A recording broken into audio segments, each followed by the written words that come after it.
Hello friends, मैं आज आप लोग के सामने बिहार दिवस के इस पावन अवसर पर, इस पावन वेला पर बिहार के बारे में कुछ चर्चा करने का प्रयास कर रहा हूँ। इस पर थोड़ा ध्यान दीजिए।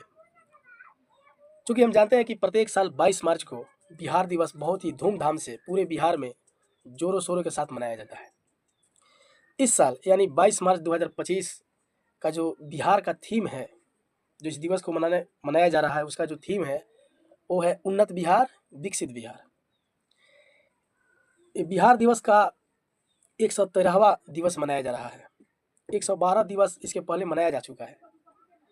बिहार की स्थापना 22 मार्च 1912 ईस्वी को की गई थी। बिहार पहले बंगाल में स्थित था। कुछ समय के बाद बंगाल प्रेसिडेंसी से अलग करके बिहार की स्थापना की गई और उस स्थापना की तिथि थी 22 मार्च 1912। यानी कि इस साल 22 मार्च जो 2025 में मनाया जाएगा बिहार दिवस, वह 113वां दिवस के रूप में मनाया जा रहा है। आइए इस पर थोड़ा और जानने का प्रयास करते हैं। बिहार, जिसे ज्ञान की भूमि कहा जाता है, भारतीय इतिहास और संस्कृति में एक महत्वपूर्ण स्थान रखता है।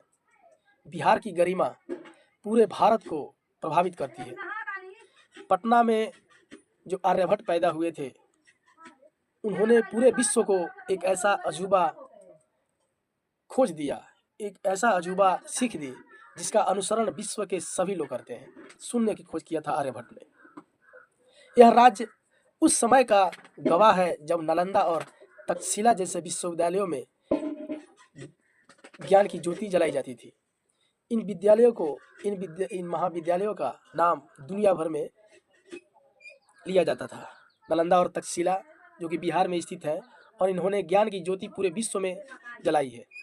ज्ञान का प्रकाश अलख नालंदा और तक्षशिला से ही सबसे पहले जलाया गया था, जो कि बिहार में स्थित है। महात्मा बुद्ध को ज्ञान की प्राप्ति बिहार में ही हुई थी। बिहार में राजगीर एक जगह है जहाँ पे महाबोधि मंदिर बनाया गया है, बुद्ध की प्रतिमा को स्थापित किया गया है। नालंदा में जहाँ पे बुद्ध की प्रतिमा स्थापित की गई है, वहाँ पे पहले बोधि वृक्ष था और उसी वृक्ष के नीचे महात्मा बुद्ध को ज्ञान की प्राप्ति हुई थी। सम्राट अशोक, महान सम्राट अशोक, जो मगध के महान सम्राट थे, वो कहाँ के थे? बिहार के ही रहने वाले थे और बिहार से ही अहिंसा की नींव रखी गई थी। क्योंकि एक ऐसा युद्ध हुआ जिस युद्ध में सम्राट अशोक सब कुछ जीत कर बिहार गए और उन्होंने अपने हृदय को बदल दिया। हिंसा का मार्ग छोड़कर अहिंसा को अपना लिया और अहिंसा पर चलने के लिए सभी को प्रेरित किया, जो कि बिहार के रहने वाले थे, और पूरे भारत को यह संदेश दिया कि हम सभी अहिंसा के पथ पर चलकर ही जीवन के बड़े से बड़े उपलब्धियों को हासिल कर सकते हैं। महान सम्राट चंद्रगुप्त मौर्य यहीं के थे, बिहार के रहने वाले थे, जिनका परचम पूरे भारत में लहराता था। शेरशाह सूरी ने, जो कि बिहार में शासक बने थे, उस समय जितना उन्होंने प्रशासनिक सुधार किया था, प्रशासन को जितना सुधार में लाया था, वो सभी चीज़ें आज भी प्रशासन में देखने को मिलती है। तो बिहार की छवि आज से नहीं, पुराने समय से है और उसका अनुसरण केवल बिहार के लोग ही नहीं करते, बल्कि बिहार समेत भारत के जितने राज्य हैं, सभी बिहार की गरिमा को आगे बढ़ाने का प्रयास करते हैं और बिहार जिस पथ पर चला है उस पथ पर चलने का प्रयास करते हैं और कर रहे हैं हमेशा। आइए इस बिहार की गरिमा को एक पंक्ति के माध्यम से समझने का प्रयास करते हैं, सुनने का प्रयास करते हैं।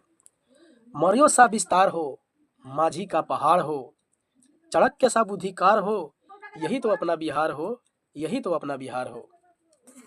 बिहार की भूमि कुछ खास है, यहाँ के लोग हैं बहुत प्यारे प्यारे। बिहार की भूमि कुछ खास है, यहाँ के लोग हैं बहुत प्यारे प्यारे।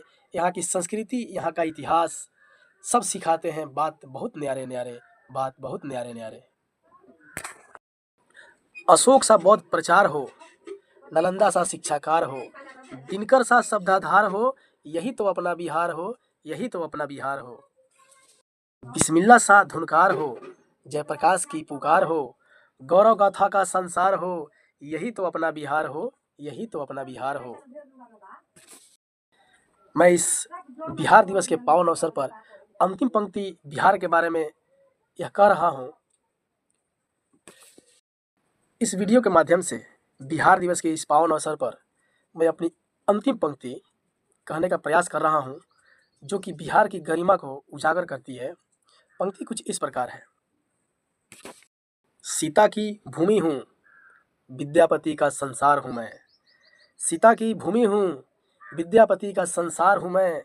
जनक की नगरी हूँ, मुझे पहचानो, बिहार हूँ मैं, बिहार हूँ मैं।